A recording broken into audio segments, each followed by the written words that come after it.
Perserikatan Bangsa-Bangsa menyebut kesetaraan perempuan di dunia masih tertinggal jauh, meski sudah masuk salah satu dari 17 butir tujuan pembangunan berkelanjutan yang berakhir pada 2030 mendatang.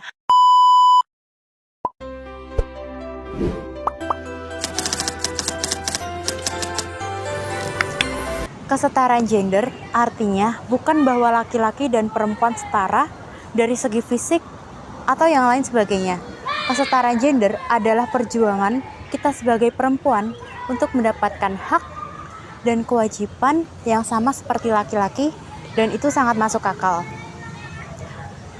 Perempuan manusia bukan, laki-laki manusia bukan.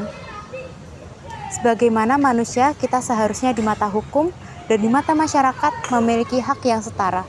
Dan kesetaraan gender bukan hanya hak asasi manusia, tapi juga fondasi yang sangat penting untuk dunia yang damai, makmur, dan keberlanjutan. Kenapa sih itu penting? Karena perempuan yang seharusnya memiliki potensi yang sama besarnya, tapi masih banyak ketimpangan dalam berbagai dimensi, antara lain support, akses, kesempatan, yang menjadikan kontribusi tidak optimal.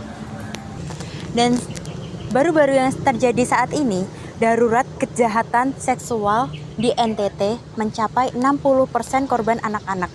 Ketua Tim Penggerak PKK Provinsi Nusa Tenggara Timur atau di NTT, Astila Kalena, menyebut kasus kejahatan seksual di daerahnya sebanyak 75% narapidana di NTT dipenjara karena kasus kekerasan seksual. Dan 60% di antara korbannya adalah anak-anak. Menurut data, sepanjang 2024 terdapat sekitar 1.700 laporan kekerasan terhadap perempuan dan anak di 22 kabupaten atau kota dan tingkat provinsi. Astila Kalena mengatakan di tahun 2025 hingga Maret, laporan dari tingkat provinsi sudah mencapai lebih dari 140 kasus.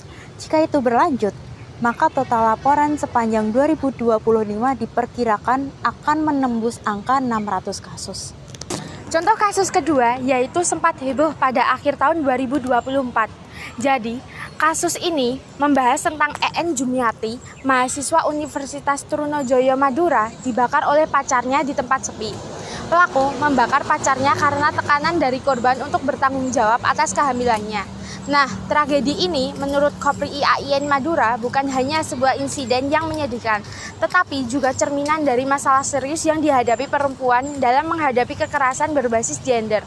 Mereka berkomitmen untuk terus mengawal kasus ini dan mendorong kesadaran masyarakat agar lebih peka terhadap isu kekerasan perempuan. Kepergian EN harus menjadi pengingat bagi kita untuk semua memperjuangkan keadilan, tidak hanya bagi dirinya, tetapi juga bagi perempuan lain yang berpotensi menjadi korban. Jadi, tujuan dari pembangunan keberlanjutan kesetaraan gender yaitu menjamin partisipasi penuh dan efektif perempuan serta kesempatan yang setara bagi kepemimpinan di semua tingkat pengambilan keputusan dalam kehidupan politik, ekonomi, dan publik. Menurut UN Women 2024, hanya 26% anggota parlemen di dunia adalah perempuan. Dan di tingkat kepala negara atau pemerintahan, hanya sekitar 11% posisi di dunia yang dipegang oleh perempuan. Perempuan masih sangat kurang terwakili di posisi tinggi dalam sektor swasta dan publik, seperti CEO, direktur, dan pemimpin institusi negara. Sedangkan kondisi di Indonesia, DPR RI sendiri dalam periode 2019 sampai 2024 hanya memiliki 20,5% anggota perempuan. Perempuan juga masih sangat minoritas dalam jabatan strategis, pemerintahan, dan BUMN. Jadi, cukup sekian informasi dari kami mengenai SDG 17 keberlanjutan. Poin yang kelima tentang kesetaraan gender. Kurang lebihnya kita mohon maaf bila ada kesalahan. Terima kasih. Semoga tidak mengantuk. Dadah. Bye-bye. Jangan ngantuk ya.